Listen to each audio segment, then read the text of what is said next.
I'm Kim Holland, the Rainmaker and leader of the Kim Holland Homes Team at Keller Williams Realty Elite. And I'm Jordan DeStefano, agent with the Kim Holland Homes Team. We're going to bring you the real truth of what happens behind the scenes of real estate. We're not going to sugarcoat. We're going to tell you exactly what we have to do to get the deal done. Hi, welcome back to the next episode of Selling Long Island. I'm here with my co-host, Jordan DeStefano. Hello.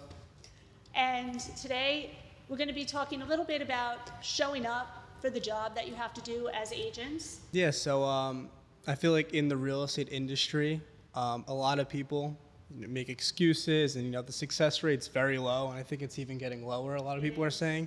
But you see a lot of agents making excuses and stuff like that, and I'm not one to make excuses, and I don't think anybody should be. But if there's anybody who has the right to make excuses, I feel like it's you. And yesterday at the awards ceremony, you won 2 awards, and I got a medal because of you, so that was nice. Awesome. But you won 2 awards, and I feel like nobody should make excuses. But if anybody has the right to make excuses, it's probably you. So I know you don't like to talk about it a lot, but if you want to take a second to talk about some of your health issues and some of the things you deal with. So I try to keep it not so public, but I figured, why not? Because I think, again, it's important to show up every day for your job. This month will be 29 years in March that I've been battling Hodgkin's disease, and I got diagnosed when I was 24 years old. So you do the math. I'm not going to tell you how old I am, but I have been on continuous treatments through transplants and radiation and chemo and clinical trials. The last trial that I've been on was the last 7 years. And you guys know, I'll always say, it's my treatment day. But I do get treatment once a month, and it's not, something I usually brag about to the industry, because I don't want anybody to think that I'm not as capable as anybody else. Yeah, even when we have something scheduled and you have treatment that day, and we're supposed to meet somebody, and it's just me that day, you tell me to not tell them you have treatment. You tell them I had a different showing today. Like, you don't want anybody to know. Yeah.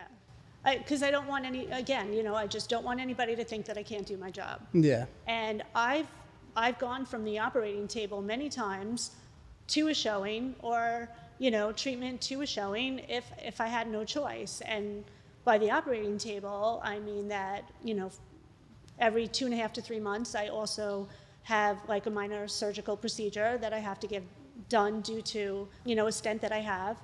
And that's my life. So staying alive is really my second job, but it doesn't interfere with me having a team, training you guys, making sure you're all top producers and killing it. So any typical day, when I go to Sloan Kettering, and I go to the one in Comac, luckily, when I started this trial, I actually had to go to the city, because at that point it was a trial, and only New York City allows the trial. So once it got FDA approved, I was allowed to come out here to Comac. So, just one example is I get there, 8 a.m., sign in. I have to wait, in a horde of people to get blood work done, because you need the blood work to make sure that you're okay in order to get the treatment. So I get the blood work done, then I wait for that. Then I go back into another room with hordes of people that are all waiting now for the treatment to get mixed. But, when the nurses don't show, or, somebody calls out sick, that's one less nurse to take 10 less patients. So then I'm waiting for my stuff to get mixed by a pharmacist who didn't show up. Then I'm waiting for a room to get my treatment from nurses that didn't show up. So the day is now it's 1 o'clock from an 8 o'clock. And I have a listing appointment at 2 or 3, whatever time it was, but it was after. So finally get through all of that. I go in, they're having trouble sticking me. So, 10 needles later, they get me, I get my treatment, and now it's I'm absolutely exhausted. Does this treatment that you go through, does it drag your energy down? I assume it does. 100%. Yeah, I'm definitely more tired after the treatment. I go home, I change, I put on my suit, and I power through. I go to the listing appointment because it was very important. It had to be that time. It had to be that day. I couldn't move it. So I power through. I go to the listing appointment. I get the listing, and like a mind over matter thing. Gary Keller actually even said it, and I got you guys all the shirts. Win the morning, win the day. Yeah. So if you wake up and you're positive and you know that like today's going to be like this great day and you're going to conquer no matter what you have in front of you, then you know that's what's going to happen. Yeah, definitely something I need to work on with the mornings. So, it's just some mornings I wake up and I'm like, you know, let's get after it. And then some mornings I'm like, F everybody, I'm going to burn this whole place down. So, of course. Yeah, my win the morning, win the day shirt fits. So I'll now be wearing that to remind myself to win more mornings. Yeah, and the other thing you have to do before you go to bed at night is, and this I got from Ed Milet, don't go to bed thinking about what you're grateful for. Go to bed thinking about what you're proud of that you did that day. So what did you do for your business? What did you do for yourself? What did you do that you can actually say, this was a great day, I'm really proud of myself, I put in the work, I put in the time, I was disciplined. Not like I'm grateful for my house or I'm grateful for my kids. Like, what are you proud of that you did to better your life, your health, you know, your environment, your work, whatever it may be.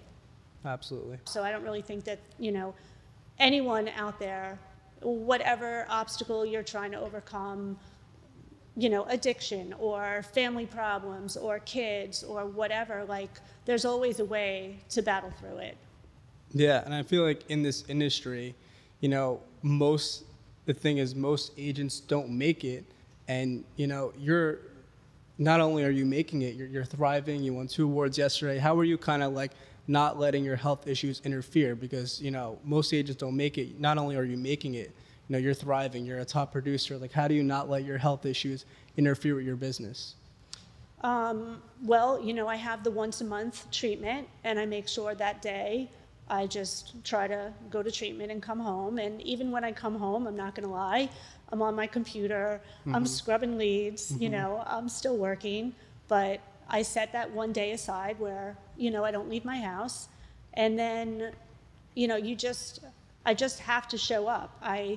I make sure that everything's set. We've got, you know, a calendar that every single one of my team, you know, we all have each other's schedules. Whenever we have appointments, we know the agent's name, the agent's phone number. So if anything happens and I can't make something, it's on your calendar. And I'm like, Jordan, here, you know, you have all the information, you go take care of it. So I think that the communication between our team allows me to, it actually allows all of us to be able to take care of each other, show up for each other, you know, try to go to the gym, stay healthy, eating well. You know, when you're running around, you know now, you know, you made a comment about it like a month ago. And I was telling you, it's very hard to eat lunch, like during the day because of the driving. Yeah, and it was like, and I eat a lot to begin with, and it's like now that I'm training for this little triathlon, it's like I'm burning more calories, but I don't want to lose weight, so I'm trying to eat more, but now I'm getting busier at work, so I was like, now I understand your point, now I understand what you say when it's like, it's hard to get lunch in. If you have like 6 showings lined up on a Saturday afternoon, you know, unless you pack a PB&J, you're leaving at noon. You're coming back at maybe 4. And even if you're leaving at like 1 and you're coming back at 4, you're still, where are you eating? Where do you have time? So you have to eat well, you have to go to the gym, you have to, or have a gym in your own house, you have to eat well, you have to exercise. You have to have time block and make sure that you know what's happening each part of the day. You can't just, you know, it's a business. You can't just leave your day to, you know, I have these 4 things to do, but I don't know what times I'm going to do them. So when you're an agent, it's really important that you time block and you make sure that if you have 3 or 4 things to do, even if I have to go to the cleaners or, you know, I have to pick something up for my mom, I will always time block everything out so that I know on my calendar what I have to do. And again, you have to show up. I speak to people, I'm like, how many hours a day are you putting into real estate? They're like, oh, you know, I don't know, a couple of hours. Well, do you think anyone would hire you for 2 hours a day, every day? So you left your 9 to 5er because you didn't want to be held accountable to somebody else all day. Now you're working for yourself and you're not even putting in the amount of effort as you would working for somebody else. So time blocking is super important to get your discipline down. Yeah, I feel like a lot of agents use, the being an agent as like a way to not work as much as they would if they had a different job. Like when you're an agent, you don't have like certain shifts. You don't have someone saying be here by a certain time. So a lot of agents just use that as an excuse not to work. Yeah. And those are the same people that are like, oh, why aren't I doing deals? Right. So I remember, when I was very new and you were like, put the showing on your Google Calendar. I was like, why? I'll just remember it. And now it's like, if something isn't on my Google Calendar, it doesn't happen. Because I have so many things on my calendar, I just won't remember. So I have to put everything down. So you have to time block, you have to, manage your schedule. And it's just like, I don't have health issues and it's still a lot for me. So for you to be able to deal with it is just really impressive. Thank you. I think I started my team right in the beginning of 2020. Joanne was my first trainee. Then I trained Tina, the 2021. And Joanne was still kind of, she was only a year in. Then I trained you in 2022. So I've been on top of dealing with my own health issues and everything else. Like, I'm also training you guys. I love what I do. I love teaching and I love training. And like, having a team is perfect for me. And I think that helps me also, because I like, I know you got your medal last night, but you're only, you're getting an award for sure next year. Not much contribution, but the whole team got a medal. But more contribution and an investment property in less than a year. So, and then Tina won an award last night, and Joanne won an award last night. So that makes me like the proud mama. Yeah. To know that, I gave somebody else a career, that there's no cap on how much money you can actually make. Yeah, I saw Joanne and Tina's Facebook post today, so that was nice. And I joined midway last year, so I guess that'll be my excuse to not have an award. But it was really motivating to see people on the team get an award, and you just have to be like, that's going to be me next year. Absolutely. It's all discipline. It's just discipline and follow up. You could literally not spend any money in real estate and still do exceptional, just from free social media platform, networking and talking to every single person that you meet on the street, wherever. I was told once you need to be giving out like 10 to 15 cards a day. Mm-hmm. So I don't care, you're shopping in Stop and Shop, and you say to the you're the checkout girl, and you just start talking, chatting, and anybody buying or selling, and you drop a card. Yeah. It doesn't matter. You need to be talking to at least 10 to 15 people every single day, letting them know that you're an agent, you're in the business. And then, just the nurturing and the following up. So you could really be successful at this without really having to spend any money. Yeah, it's funny to look back at, when you first started and just kind of see how, inexperienced you were. I remember I first got my business cards, and maybe like 3 weeks after I originally got them, I was like, what am I supposed to do with these? I haven't used any yet. And you were just like, really? Like, you're supposed to be giving them out. And I was like, I don't know, but now it's like I understand the concept. Dropping them on shelves in various places. I remember at the gym, I just started to drop some in the locker room. Yeah, exactly. I got creative. So you just have to talk to a really good coach. Actually, it was here at Tilray.